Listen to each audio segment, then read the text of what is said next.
Greetings and salutations, everyone. My name is Kiorkof, and welcome to my YouTube channel. Today, we're talking about the next entry for our 2020 Fantasy Football Player Profile Series. We're talking about Calvin Ridley, wide receiver of the Atlanta Falcons. Yes, we're talking about a guy that in the last couple weeks, I don't know if many of you have noticed, I've been kind of drafting Calvin Ridley every opportunity I get in all these different mock drafts and different strategy videos because, to be honest, when I get to the 5th round, potentially late 4th round, and Calvin Ridley's still on the board, that really gets me excited because I really do believe that 2020 is Calvin Ridley's year. There's a lot of potential on his side. Despite only playing 13 games last season, he had very good production, and if he had been healthy for the entirety of the season, he could have been his ADP would have launched into a different dimension, and I'm glad it hasn't. So on today's episode, we're going to be talking about his potential going into the 2020 season, the different statistics that really makes me believe that he's capable of making a huge jump within the Atlanta Falcons offense, despite the fact that Julio Jones is always going to overshadow him on the other side of the field. Calvin Ridley has a very good opportunity this year of running away with a job and being this season's Cooper Kupp or Chris Godwin, considering his current ADP. Now, before we begin, let me remind all of you, go down to the comment section. Let me know who you guys want me to who you guys want me to cover in terms of the next player profiles. Again, I got a lot of suggestions. I really do appreciate it. I'll be sure to go do guys like DJ Moore, Allen Robinson in the near future. So thank you again. Also, subscribe for more videos like this. Down the pike, we'll be bringing a lot of player profile videos, a bunch of different content for the 2020 fantasy football offseason to kind of get you guys prepared for that. Now, also another way to prepare this offseason, August 10th, Andrew Kiorkof's fantasy football draft guide will be released. It'll have a bunch of different quarterback, wide receiver, running back, tight end strategies and approaches, my rankings per position, per tier, my top 100 flex players. All of that will be in it, and we'll talk about that as we get closer to the date, again, August 10th. All right, let's talk about Calvin Ridley. 2019 was a great year for Calvin Ridley, despite the fact that he only played 13 games. Again, he had 93 targets, 63 total receptions that led to 866 receiving yards, 7 receiving touchdowns, and 165.5 fantasy points total. Pretty good season for 13 games played. In 2018, he pretty much had identical stats, besides the fact that the touchdown count was a little bit more increased in his rookie season in 2018. All in all, it was pretty much identical. Targets, receptions, the yardage was there. And the fact that he scored 17 touchdowns in the past 2 seasons, that is an incredible number. That's pretty much tied with Saquon Barkley in the last 2 seasons. So to kind of put that in perspective, the touchdowns just flow in the direction of Calvin Ridley, which is not really a surprise considering many of you will remember that Julio Jones will always struggle with touchdowns, hasn't had double-digit touchdowns since 2012. So Calvin Ridley is not, helping Julio Jones owners out a lot, but Calvin Ridley is definitely carving out himself some potential and being a guy that we can potentially rely upon as a wide receiver 2 with upside this coming season. Now, a lot of the points that I'm going to make revolve around Calvin Ridley gaining opportunity this offseason. The fact that Mohamed Sanu was traded midway through the 2019 season was a blessing for Calvin Ridley. On top of it, they obviously lost Austin Hooper through free agency. They went and they traded for Hayden Hurst. I personally believe Austin Hooper is a far better receiving tight end rather than in the blocking game than a guy like Hayden Hurst. That's going to lead to more targets for Calvin Ridley. The fact that they lose Devontae Freeman and they only bring in Todd Gurley, the receiving game might not be as effective as it was last year. Again, Devontae Freeman, 70 targets there. I don't know if Gurley can do that. He wasn't able to do that last season. But regardless, there's going to be a lot of opportunity on the table for Calvin Ridley this year. It's all a matter of whether he's able to take the opportunity and succeed with it. Now, speaking of opportunity, last couple seasons in the red zone is where Calvin Ridley has found his most success. Even though he's only had 15 red zone targets in the past 2 seasons, they've led to 9 receiving touchdowns. Now, when we're talking about targets from inside the 10-yard line, that's even better. He's only had 7 targets that have obviously led to 5 receiving touchdowns. That's incredible. He's caught the eye of Matt Ryan down in the red zone, despite being one of the smaller statured receivers on this Atlanta Falcons offense. Yet, I'm not complaining. I think the numbers that he's produced, 17 touchdowns in the last 2 seasons. If he had played a full season last year, instead of 13 games, he would have potentially finished with 8 total touchdowns. That's a fantastic number, and that continues to just build confidence for me, when I'm looking at him in the 5th round, late 4th round, I mean, a guy that could put up 8 touchdowns, everything else is eventually going to increase again. He matched his numbers from 2018 in 2019 with 3 less games played. That's absolutely fantastic. And now he'll have an entire season without Hooper and Mohamed Sanu potentially taking targets away from him. A couple more stats I wanted to mention before we move on. Versus the NFC South last season, Calvin Ridley was incredible. Again, I always love my wide receivers in the NFC South or playing against the NFC South throughout the year. But he averaged 15.74 fantasy points per game in a half PPR scoring format.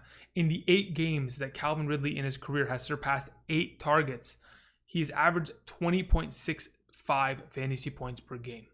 It's not an accident. Calvin Ridley is a stud wide receiver. He just needs the ample opportunity, and he's going to prove to everybody just how valuable he is in terms of fantasy football. Okay, now a couple more things. I just mentioned, Mohamed Sanu pre and post his trade. Prior to Mohamed Sanu being traded last season to the New England Patriots, Calvin Ridley averaged 12.4 fantasy points per game. Pretty good numbers.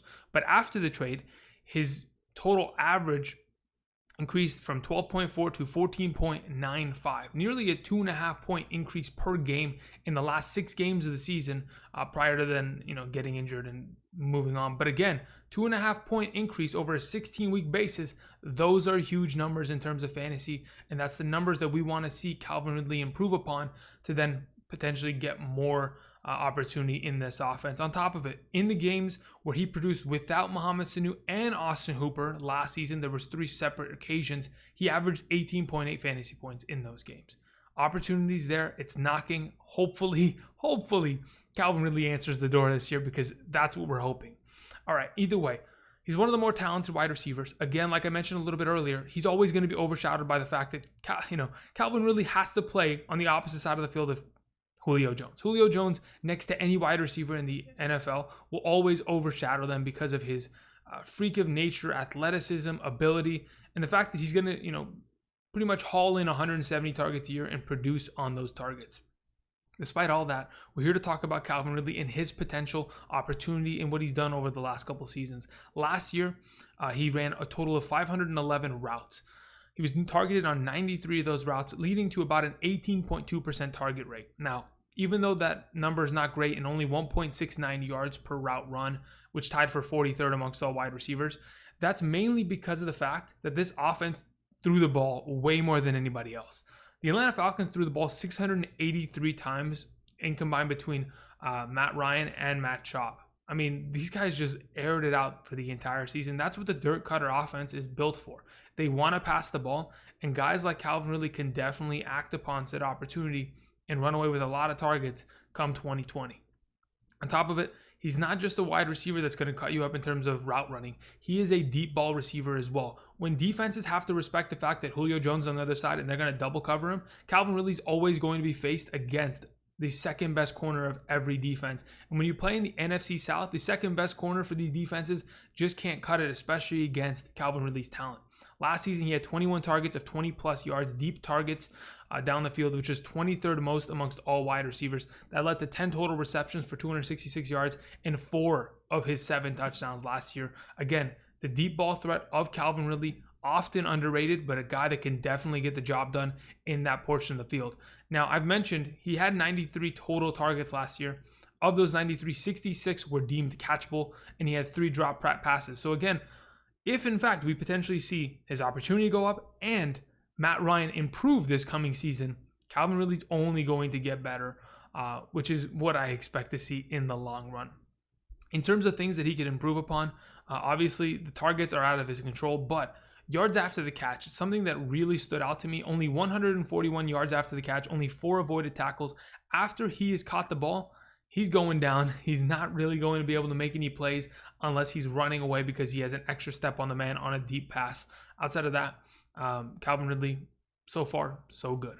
So, like I've mentioned before, in this dirt cutter offense that passed the ball 683 total times last season, there's going to be a lot of potential targets available.